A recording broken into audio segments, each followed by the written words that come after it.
ತಿಂತಿರೋರು ಎಲ್ಲ ಕಚಡಗಳು ಅಧರ್ಮ ಮಾಡ್ತಿರೋರು ಯಾರು ಗೊತ್ತಾ?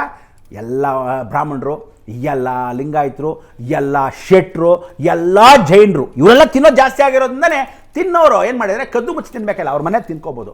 ಆದರೆ ಇವರು ಕದ್ದು ಮುಚ್ಚಿ ತಿನ್ನಬೇಕು, ಅವ್ರಿಗೆ ಗೊತ್ತಾಗಬಾರ್ದು, ಇವ್ರಿಗೆ ತಿನ್ನಬಾರ್ದು. ನನ್ನ ಫ್ರೆಂಡ್ ಯಾವನೋ ಬಂದಿದ್ದ ದೆರ್ದನು, ಏನೇ ಇಲ್ಲಿ ಮಿಲಿಟ್ರಿ ಹೋಟ್ಲ್ ಬರ್ತಿದ್ದೆ ಅಂತ ಅಯ್ಯಂಗಾರಿ ಪಾಪ ಅರ್ಚಕ, ದೊಡ್ಡ ಪ್ರಧಾನ ಅರ್ಚಕರ ಮಗ, ಏನು ಇಲ್ಲಿ ಬರ್ತಿದ್ದೆ ಅಲ್ಲಿ ಪೀಸ್ ಸ್ವಲ್ಪ ಜಾಸ್ತಿ ಆಗ್ತಾ ಇರುತ್ತೆ, ಏನು ದೆರ್ದಿದ್ದು ನೀನು ಯೋಗ್ತಾಗ ಅಷ್ಟು ಬೆಂಕಿ ಆಗ ಅಂದರೆ ಅಧರ್ಮ ಮಾಡಿದಾಗ ಚೆನ್ನಾಗಿ ಹಿಡ್ಕೊಂಡು ಹೊಡಿತಾನೆ, ಹುಷಾರ್.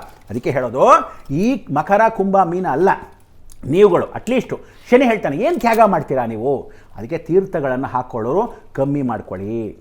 ಮಾಂಸಾಹಾರ ತಿನ್ನೋರು ಈ ದಿನಗಳನ್ನ ದಯವಿಟ್ಟು ತಿನ್ನಬೇಡಿ, ಆದಷ್ಟು ಅವಾಯ್ಡ್ ಮಾಡಿ. ಏನೋ ಸೋಮವಾರ, ಮಂಗಳವಾರ, ಗುರುವಾರ, ಶನಿವಾರ ಯಾವತ್ತು ತಿಳ್ಕೊಳ್ಳಿ, ಏಕಾದಶಿ, ಷಷ್ಠಿ, ಅಮಾವಾಸ್ಯೆ, ಪೌರ್ಣಮಿ, ಈ 8 ಅನ್ನೋದು ಜ್ಞಾಪಕ ಇಟ್ಕೊಳ್ಳಿ. 8 ದಿನ, ಈ 8 ದಿನಗಳಲ್ಲಿ ಯಾರು ತ್ಯಾಗ ಮಾಡ್ತಿರೋ ಗುಳ್ಳೆ ಎಲ್ಲ ದಿನಗಳು ಹೊಟ್ಟೋಯ್ತು ಅಂದ್ಕೋಬೇಡಿ. ಇನ್ನು ಬುಧವಾರ ಇದೆ, ಶುಕ್ರವಾರ ಇದೆ, ಭಾನುವಾರ ಇದೆ, ಹಾವು ಮುಂಗ್ಸಿ ಚೇಳು ಕಪ್ಪೆ ಏನು ಬೇಕಾದ್ರೂ ತಿನ್ಕೊಳ್ಳಿ, ಆದರೆ ಆ ದಿನಗಳು ಇದೆ, ಯೋಚನೆ ಮಾಡಬೇಕಾಗಿಲ್ಲ.